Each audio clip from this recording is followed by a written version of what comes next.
តើអ្នកធ្លាប់សន្មត់ថាអ្នកមានសក្តានុពលតែមិនទាន់ប្រើវាបានពេញលេញឬទេជីវិតជោគជ័យមិនមែនជាអ្វីដែលកើតឡើងដោយចៃដន្យទេ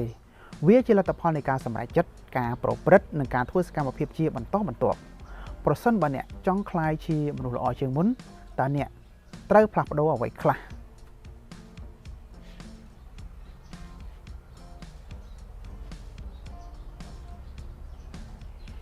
សូមស្វាគមន៍មកកាន់វីដេអូនេះដែលយើងនឹងពិភាក្សាពីចំណុច7យ៉ាងដែលអ្នកត្រូវផ្លាស់ប្ដូរឥឡូវនេះដើម្បីឲ្យជីវិតអ្នករីកចម្រើនទី1ផ្លាស់ប្ដូររបៀបគិតអំពីការបរាជ័យមនុស្សជោគជ័យមិនមែនគេជៀសផុតពីការបរាជ័យទេប៉ុន្តែពួកគេដឹងពីរបៀបប្រើប្រាស់វាជាមេរៀនការបរាជ័យគ្រាន់តែជាផ្នែកនៃដំណើរជីវិតទេវាមិនមែនជាចំណុចចុងក្រោយឡើយរៀនពីកំហុសអ្នកនឹងក្លាយជាមនុស្សដែលខ្លាំងជាងមុនឧទាហរណ៍លោក Thomas Edison បានធ្វើការពិសោធន៍រាប់ពាន់ដងមុននឹងបង្កើតអំពូលភ្លើងអគ្គិសនីសម្រាប់មនុស្សលោកប្រើប្រាស់សពថ្ងៃនេះ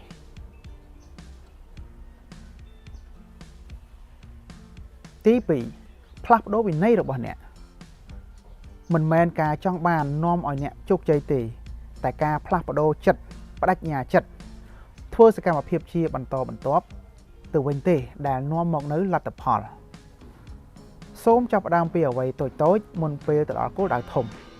បង្កើតទម្លាប់ល្អនិងបន្តយកអនាគតជាគោលដៅឧទាហរណ៍លោកកូប្រៃអិន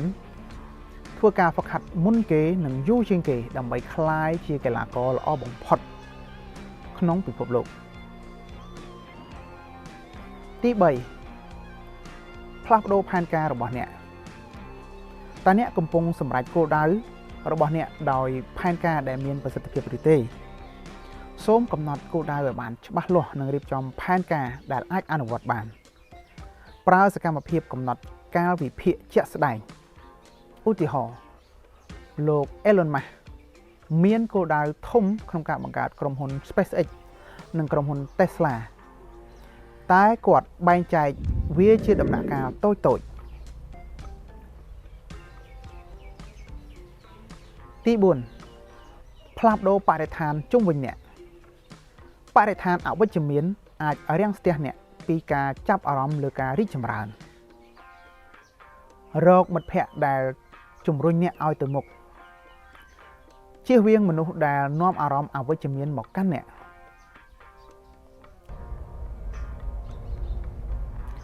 Warren Buffett បានណែនាំថាអ្នកត្រូវព្រមជួបជាមួយមនុស្ស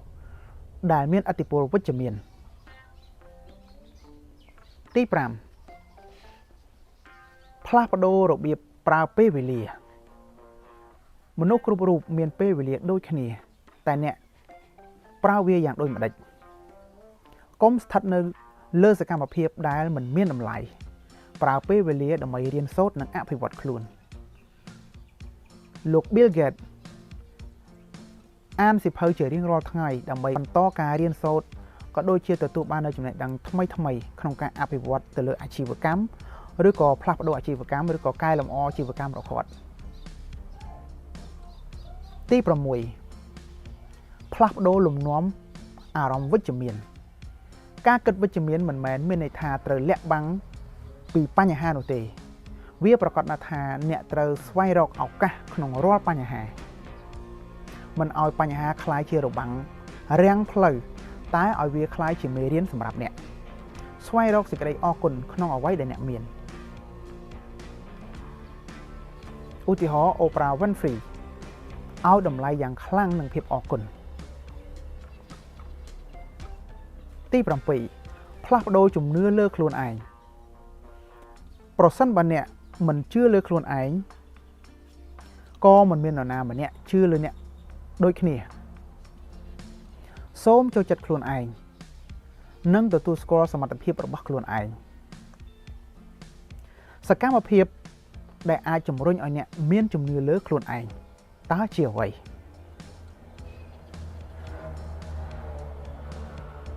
ឧទាហរណ៍ Arnold Schwarzenegger បានជឿលើសមត្ថភាពរបស់ខ្លួនមុនពេលក្លាយជាតារាសម្ដែងនិងអ្នកនយោបាយដ៏ជោគជ័យម្នាក់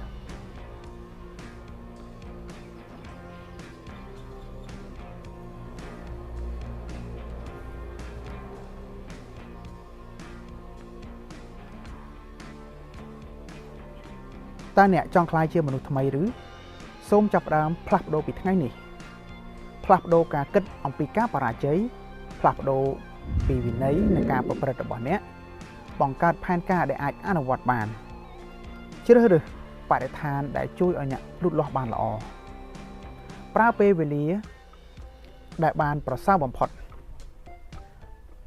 គិតវិជ្ជមាននិងរកឱកាសក្នុងរាល់បញ្ហាជឿលើខ្លួនឯងនិងប្រើអំណាចនៃការចាប់ផ្ដើមសូមគម្រោងចាំអនាគតនឹងចាប់ផ្ដើមពីថ្ងៃនេះ